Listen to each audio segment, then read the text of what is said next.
graduating from high school. The war was going on in 1942, and my dad had fought in World War I, and I wanted to do the same thing my father did. My dad was patriotic, and I was taught to be patriotic. And so I enlisted in the Army at 18. I stayed in the military till I was 22. I went overseas. I was assigned to the 7th Army and the 20th Armored Division, and we went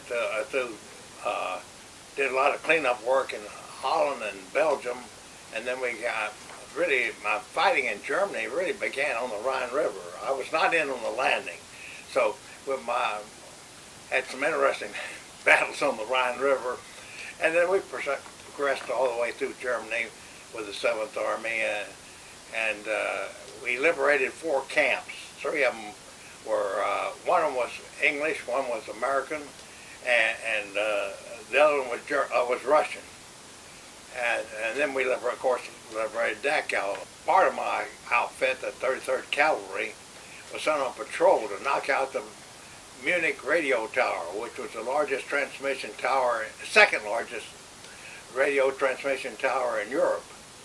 And when we were going out doing that, we stumbled in, we thought it was a factory at first, but it was a huge, all these brick buildings with walls around, and we just didn't know what we'd stumbled into until we actually had stumbled into Dachau, and we didn't know it even existed at that time. I was just a young guy. I just turned 21 at that time, and so we were fighting for that, to try to get in, and one of our half-tracks knocked the gate down, and we got in, and we radioed back because we had the 42nd Infantry on one flank and the Rainbow Division, and the 45th, the Thunderbolt Division, on the other flank. We radioed back for them to come and help us because we were just a small group of people, and we couldn't take care of the 69,000 people that were in that camp. And then when I just couldn't get over what I saw when I went in there. You just can't describe the awful conditions, and the people, those striped pajamas, they were just skeletons, and then unfortunately, we were all sympathetic with these people because they were starving, and we gave them some of our K rations, which probably didn't help at all, and probably may have caused the death of some of the people because they weren't used to eating that kind of food. But the medics came up later, within about an hour or so, the medics came in and told us not to do it, no matter how sympathetic we were. Yeah. And Luna, you relayed that story to us too. Yeah, I was on the other side of the fence, as you can imagine. And it's very interesting what you said, because a lot of the people, I remember there was a black car that came, and we thought it was some absolute limousine, must have been an old beaten up Ford. Right. And the man wanted to give something to people, so took out chocolate, was giving chocolate. Right. And I got very proud. I said, I'm not going to take anything, a handout, because I'm too proud, not knowing that the chocolate would have killed me, because we were after a month of starving, and I could not have, I know they were young boys and they wanted the best, but you never know. But you said something very interesting also. You remember at the monument I was talking to you about the soldier having the rainbow on this sleeve. When the sculptor did the statue, for some reason he put a rainbow on a sleeve, not knowing anything about it. And some of the veterans came and they were all touched with, my God, we had a rainbow division, which he didn't know. Right. So he was so thrilled that he put it on the statue. Oh, well, that's nice. That's nice. And that's now in the park on the statue. If you read the history of the 42nd Infantry Division, which was the Rainbow Division, they say they took Dachau. Well, they said when they got there, the gate was open. Well, we'd open it for them. So they didn't want to give credit to the 33rd Cavalry for what we did, and not that we were looking for any honors or rewards. We did what we were, humane thing, and outside the camp was something. I had 20 boxcars full of people ready to be burned, and they were sent from Buchenwald. if you read the history of Buchenwald, you find out that those 20 boxcars left there and they came to Dachau, but we got there before they were burned. But the odor, it was just awful. The way I put it was hell on earth I found, and it was. I couldn't believe it. Really, I really couldn't believe because as a young guy, we just did not know what to expect. We knew that Germans had Jewish prisoners all around, but we just didn't realize they were in such condition as they were.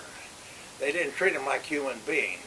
As a matter of fact, the records show that 32,000 people died at that camp, Dachau, through inhumane experiments that the doctors made there. And the first commandant of the camp was Theodore Eicke, and Theodore Eicke became head of all the concentration camps that the Germans had. But I still don't know what else to say. It's hard to explain things, but my heart beats when I think of it, you know. And for a long time, I couldn't do this without crying, and because it touched me so much.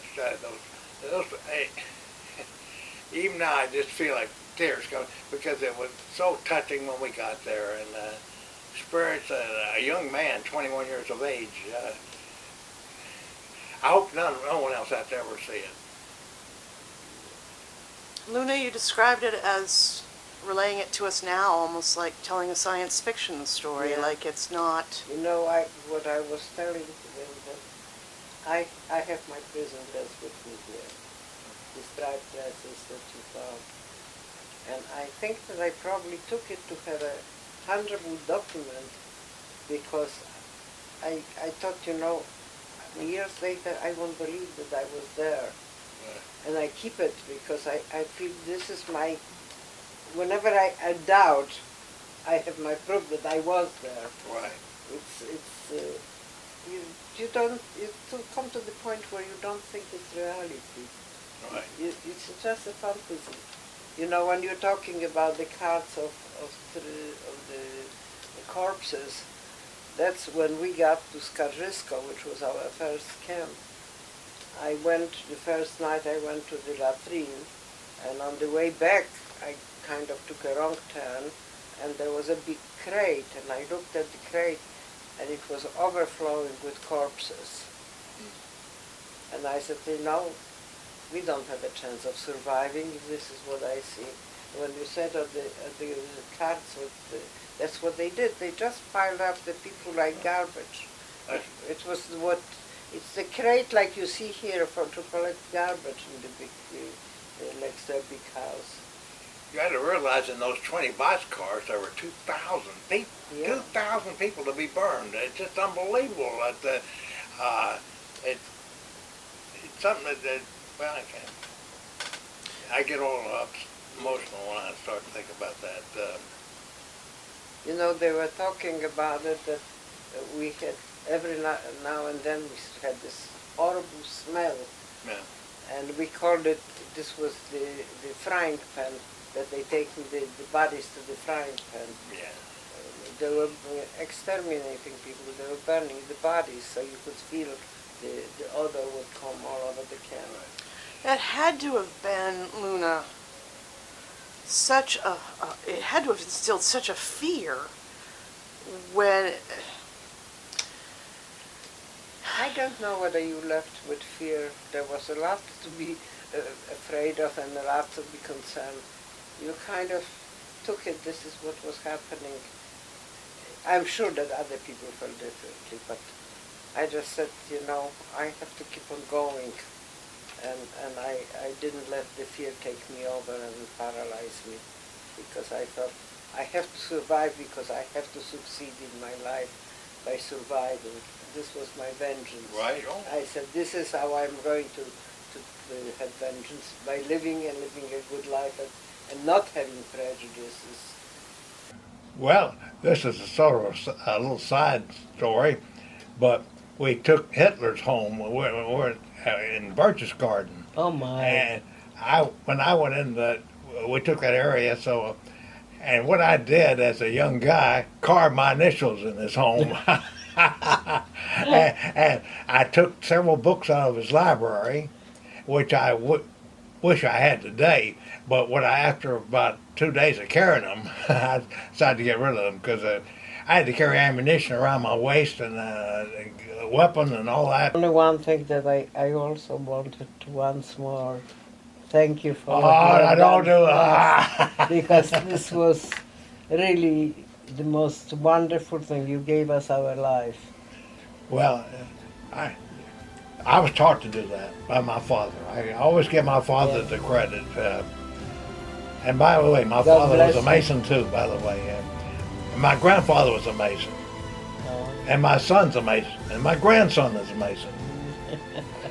Long history, Yeah. long history of service, and a long history of military service. Right, and my father fought in World War I fought in World War II, and my son spent 30 years in the military in all kind of conflicts.